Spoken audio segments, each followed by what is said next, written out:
lu et signé. Lu et signé. Lu Et signé. Lu, lu lu et signé. lu Lu et signé. lu et signé. La cité du gouffre de José Moselli, 1926.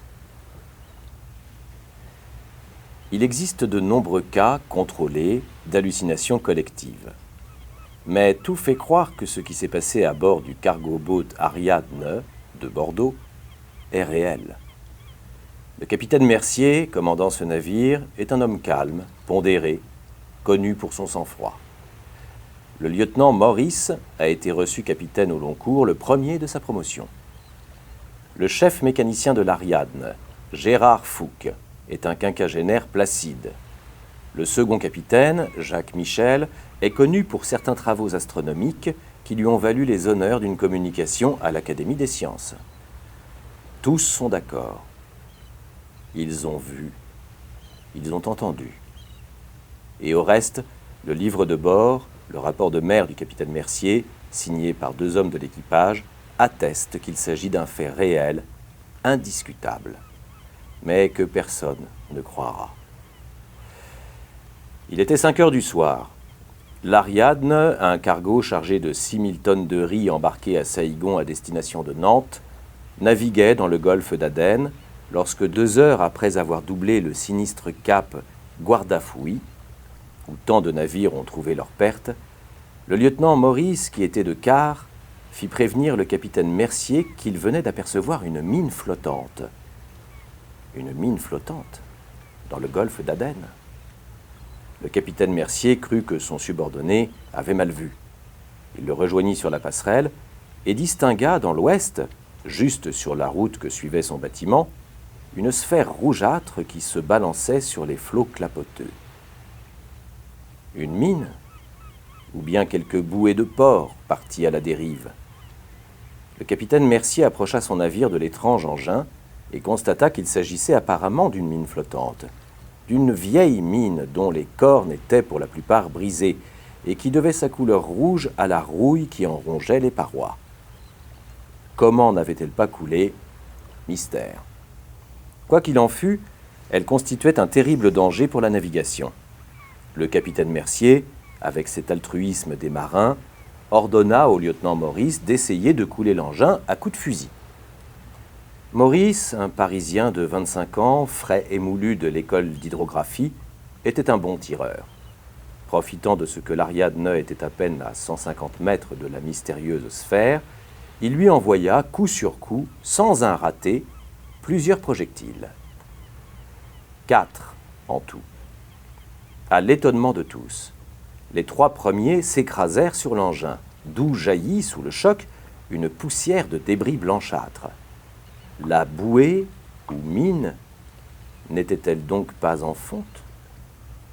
De loin, on eût dit du plâtre. La 4e balle produisit un effet encore plus inattendu.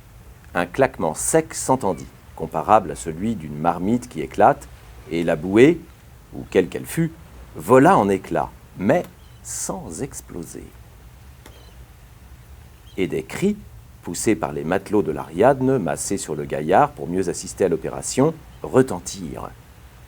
La bouée était creuse et contenait un être humain. Tout le monde avait pu le voir, pendant une brève seconde. Un être vêtu de haillons qui avait porté les mains à son crâne ensanglanté. Et la mer, aussitôt, s'était refermée sur lui et sur les débris de l'étrange sphère. « Le you-you à la mer !» ordonna le capitaine Mercier, en même temps qu'il transmettait à la machine l'ordre de stopper, puis de battre en arrière. Jamais manœuvre ne fut plus rapidement exécutée. En moins de 2 minutes, le you-you, monté par le second capitaine de l'Ariadne, Jacques Michel, et 4 robustes matelots, fut amené, avant même que le cargo eût complètement stoppé, et vogua dans la direction approximative où avaient disparu les débris de la sphère rouge et l'homme qui était dedans.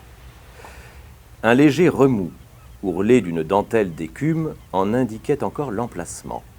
« Là, là !» crièrent les matelots restés à bord de l'Ariadne, et qui, plus haut perchés que ceux du You-You, avaient un champ de vision plus ample. « Sur votre gauche, comme ça !» La légère embarcation, enlevée par ses rameurs, fendait les flots clapoteux comme si elle eût disputé une course.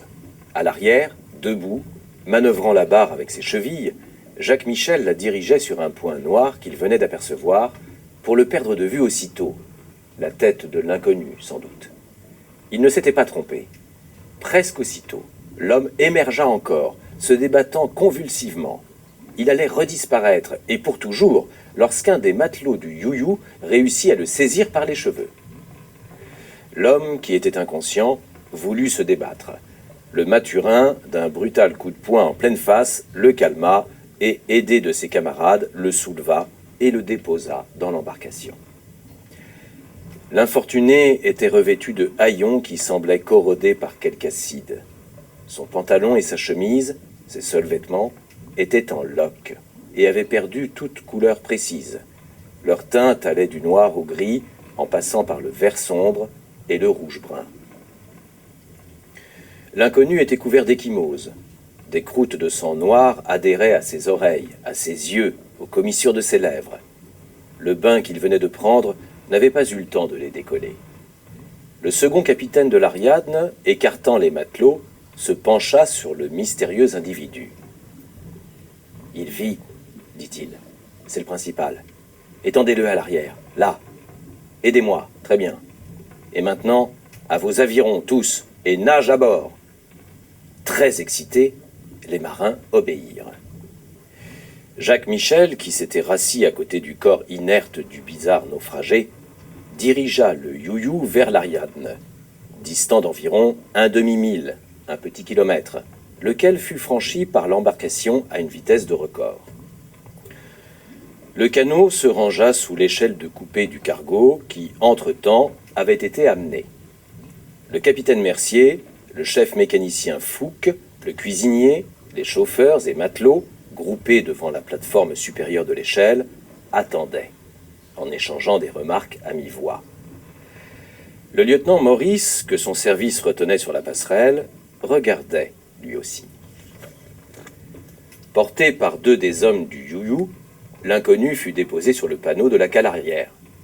Le capitaine Mercier, qui était un peu médecin, très peu, se pencha aussitôt sur lui, entr'ouvrit sa chemise, colla son oreille à sa poitrine et écouta. Un silence de mort s'était fait. « Il vit », grommela le commandant de l'Ariadne en se redressant.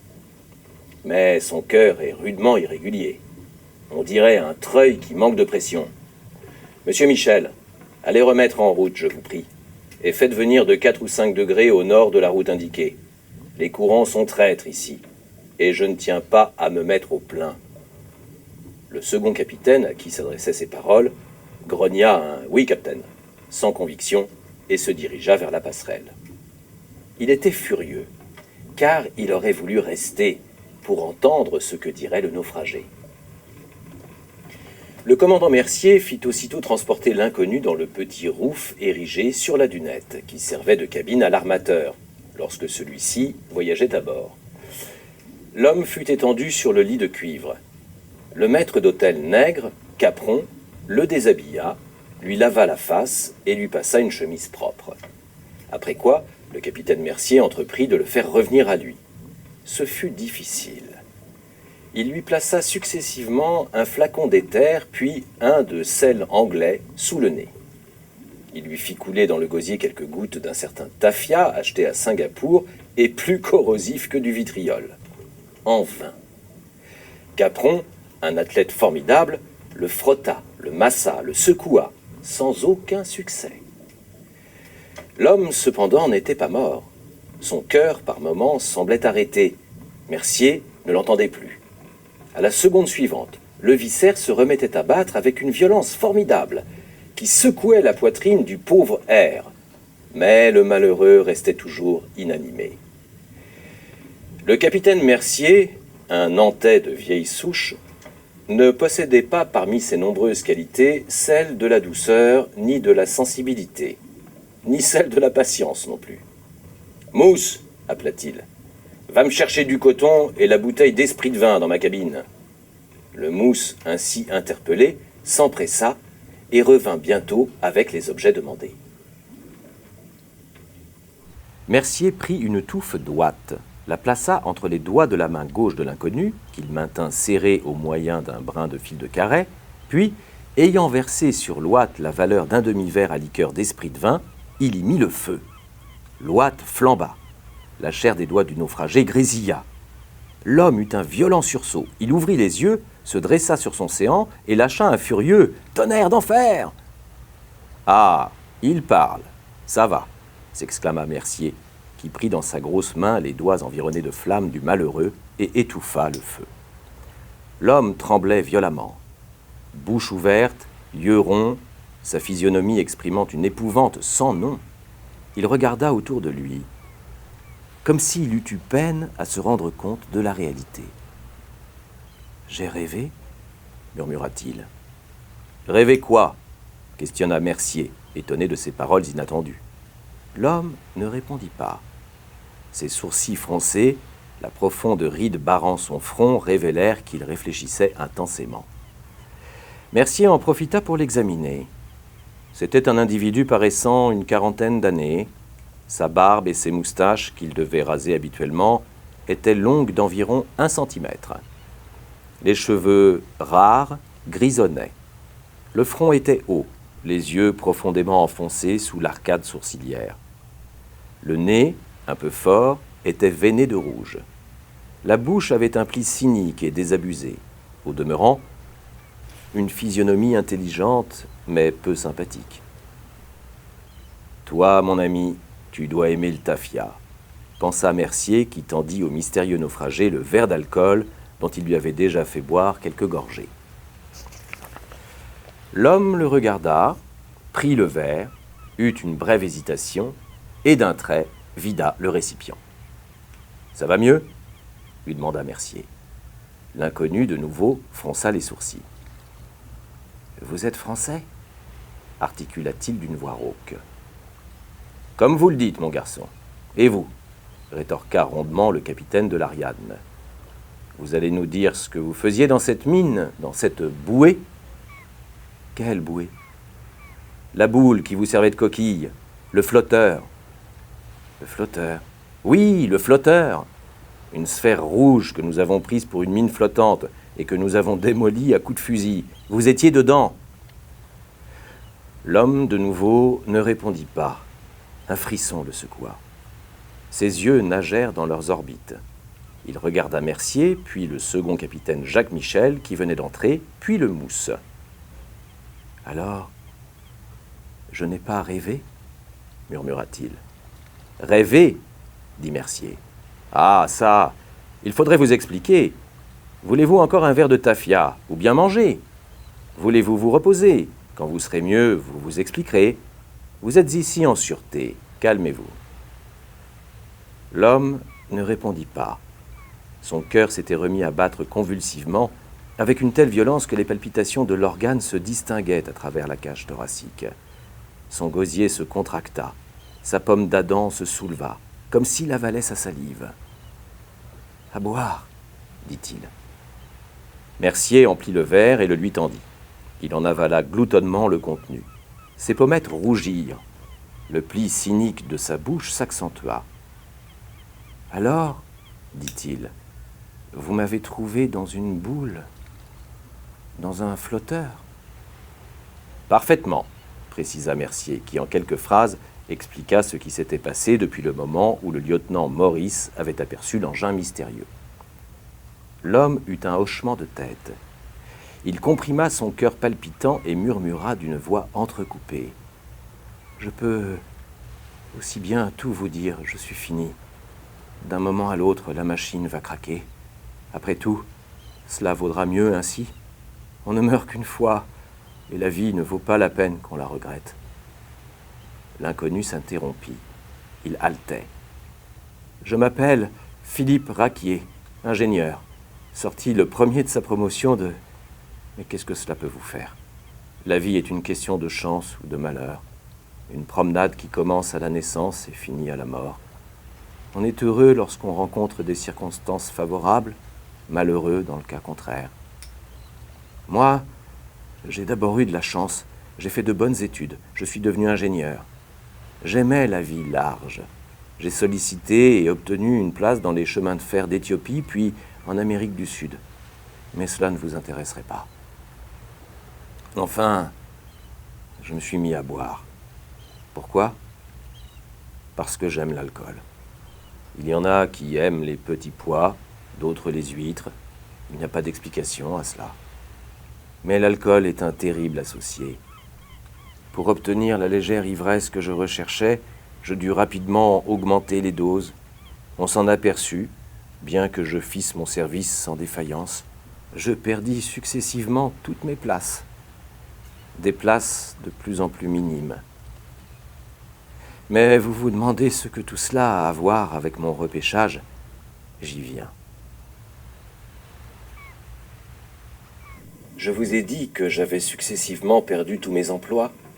Je finis par trouver à Glasgow une place de représentant d'appareils sanitaires. Mais, un jour que j'étais ivre, je me trompais dans une livraison. Enfin, je fus encore sur le pavé. Je tombais dans la misère la plus noire. Je couchais à l'asile de nuit lorsqu'il y avait de la place. Quand on n'a plus de logis, quand on ne possède plus de vêtements présentables, il est impossible de remonter la pente. Pour ne pas périr de misère, je fus heureux de trouver une place de graisseur dans les machines à bord d'un vapeur anglais. Mais à Melbourne, je m'enivrais à ma première descente à terre. On me donna mon sac. Ce fut une chance. On construisait une ligne de chemin de fer entre Saint-Kilda et Buxton, dans une plaine infestée de malaria. Les ingénieurs mouraient les uns après les autres, et on ne leur trouvait pas de remplaçants.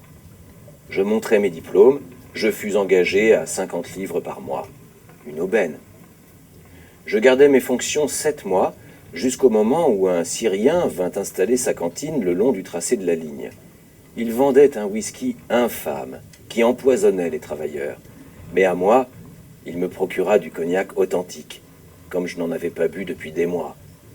Je fermais les yeux sur son trafic, et je contentais ma passion pour l'alcool. Un inspecteur de la compagnie passa. J'étais ivre. Je fus renvoyé à Melbourne, où je me retrouvais sur le pavé, avec 300 livres en poche et une notoriété qui m'interdisait de chercher un autre poste dans toute l'Australie. Philippe Raquier s'interrompit. Sa voix s'était affaiblie et enrouée davantage. Par moments, son cœur sautait dans sa poitrine. Son visage s'était durci, indiquant l'effroyable effort de volonté qu'il s'imposait pour parler encore. Il poursuivit. Dans un bar de Pitt Street, je rencontrai un Irlandais, James O'Baldi, ivrogne comme moi, et que j'avais connu pendant que je faisais la queue devant l'asile de nuit de Glasgow. Nous bûmes, nous causâmes. Pour être bref, je vous dirai qu'O'Baldi me raconta qu'il était garçon. Garçon du purser du paquebot anglais Thames, lequel partait le lendemain pour l'Europe. Nous nous connaissions bien, O'Baldi et moi. C'est pourquoi il me confia sans hésiter ses regrets. Le Thames emportait à son bord plusieurs caissettes de rubis et d'opales, pour plus de 200 000 livres sterling. Ces pierres précieuses avaient été embarquées secrètement la veille et enfermées dans la chambre forte du Thames, un réduit aux parois blindées dans lequel on ne pouvait entrer qu'en passant par la chambre du purser. 200 000 livres de pierreries. O'Baldi, à cette pensée, pâlissait.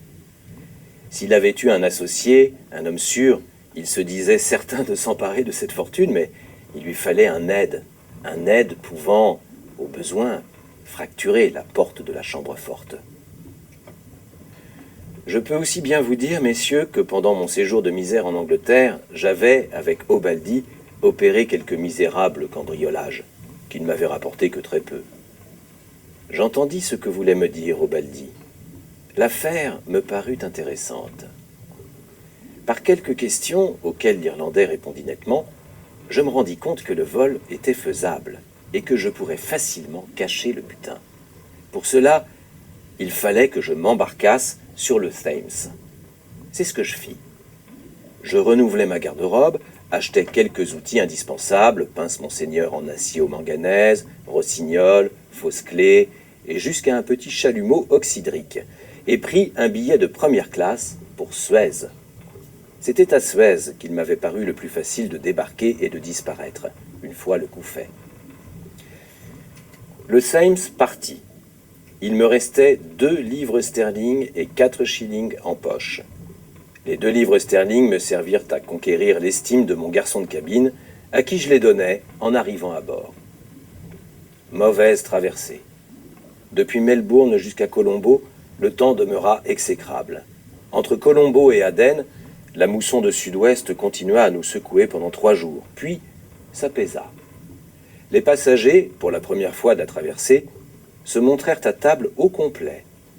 Le purser, d'accord avec le commandant du Thames, décida que le moment était venu de donner la fête traditionnelle de chaque voyage au bénéfice des veuves des marins de la compagnie. Obaldi et moi n'attendions que cela. Le purser allait être très occupé pendant toute la fête. Nous en profiterions pour travailler. Elle eut lieu, la fête, l'avant-veille de l'arrivée à Aden. À 11 heures du soir, Obaldi m'introduisit dans la cabine du purser. Sur le pont, un orchestre de bigophones et de mirlitons, accompagné d'accordéons, faisait rage. Je crois que l'on était en train de danser une gigue. Aux côtés d'Obaldi, je traversais le petit bureau du purser, puis sa cabine, et arrivais devant une étroite porte de tôle qui donnait dans la chambre forte. Obaldi ouvrit une des armoires de la cabine du purser. Je devais m'y cacher, au cas où le purser, pour une cause ou l'autre, fût revenu dans sa cabine. Obaldi alla prendre la faction dans la coursive, à quelque distance de la porte de la cabine du purser. Il devait m'avertir, en laissant tomber un sucrier, qu'il tenait à la main, si le purser apparaissait. La porte de la chambre forte était munie de 3 serrures de sûreté. Je n'eus besoin d'en forcer qu'une. Ayant compris leur mécanisme, j'ouvris facilement les 2 autres. J'attirai le battant à moi, appuyai sur le bouton d'une petite torche électrique dont je m'étais muni, et pénétrai dans la chambre forte. C'était un réduit cubique de 2,50 m de côté, et dont les parois supportaient des planchettes de tôle. Elles formaient en quelque sorte le prolongement de la cabine du commissaire. Ces cloisons avaient été blindées au moyen d'épaisses plaques de tôle d'acier maintenues par des arcs-boutants rivés aux barreaux. Une solide croix de fer en défendait le hublot. Devant moi, sur les rayons, j'aperçus de petites boîtes de bois épais dont les côtés étaient scellés de larges cachets de cire rouge. Elles étaient au nombre de 13, grandes chacune comme une boîte à dominos, et voisinaient avec des écrins, des cassettes confiées au purser par des passagers prudents. J'allongeai la main vers les boîtes. Derrière moi, j'entendis un bruit sec. C'était la porte qui venait de se refermer. Je voulus l'ouvrir. J'entendis frapper 2 coups contre le panneau. Du moins, je crus entendre. Je devinais, je ne saurais jamais si je me suis trompé, que c'était Obaldi qui avait refermé la porte en voyant arriver le purser. Mais après tout, cela venait peut-être d'un fort coup de roulis que j'avais parfaitement ressenti. Quoi qu'il en fût, je frissonnais. Représentez-vous ma situation. Je risquais les travaux forcés, le hard labor à perpétuité. Philippe Raquier s'interrompit. « À boire, dit-il. » Le capitaine Mercier lui versa un verre plein de tafia. Il l'assécha d'une haleine. J'essayais d'envisager ma situation avec calme, oui, lorsqu'un formidable choc me fit rouler sur les tôles du parquet. Après quelques instants, car la commotion m'avait étourdi, j'essayai de me relever, et je sentis que le plancher décrivait un angle de plus de 45 degrés avec l'horizontale. Le Thames était presque chaviré. Je pus me mettre debout pourtant, et m'aperçus que le parquet s'enfonçait sous mes pieds comme un ascenseur qui descend. Le Thames sombrait. Il s'enfonçait, en zigzagant, avec des mouvements onduleux, exécutant des glissades latérales, se redressant, piquant du nez. Autour de moi, j'entendais des chocs sourds qui faisaient vibrer les tôles. Je percevais des gargouillements formidables. J'avais repris tout mon sang-froid. Quand on a envisagé les travaux forcés à vie, l'on peut envisager la mort. Comprenant que si je restais dans la chambre forte, j'allais y périr lentement d'asphyxie ou de noyade, je voulus en ouvrir la porte pour essayer d'en sortir, de revenir à la surface, mais j'en restais là. Je réalisais que déjà, c'était impossible. La chambre du commissaire, son bureau, la coursive que je devrais traverser avant d'atteindre le pont, étaient déjà pleins d'eau. Impossible de passer. La sueur perla le long de mon échine. Le navire continuait sa descente. À chacune de ces oscillations, les boîtes de pierreries, les écrins, glissaient sur le parquet et allaient frapper les cloisons. Mais j'avais oublié leur existence. Ma torche électrique, que j'avais lâchée, ne s'était pas éteinte. Je la ramassais et m'approchais du hublot. Je pus voir passer devant moi des stries d'écume livide, des ombres. Je me rendis compte, sans aucune erreur possible, que le paquebot continuait sa descente vers le gouffre. J'étais bien perdu. Aucune puissance ne pouvait me sauver. Et pourtant, je suis ici. Je suis un homme pratique. Oui, pratique quand je ne bois pas. Je n'avais pas bu cette nuit-là. Ayant donc compris que j'étais perdu, bien perdu, je m'assis, ou plutôt, je me couchai sur le plancher qui oscillait sous moi. Les grondements continuaient. D'un moment à l'autre, les parois d'acier de la chambre forte allaient se disjoindre, éclater sous la formidable pression qu'elles supportaient, et c'en serait fini de moi. À suivre. À suivre.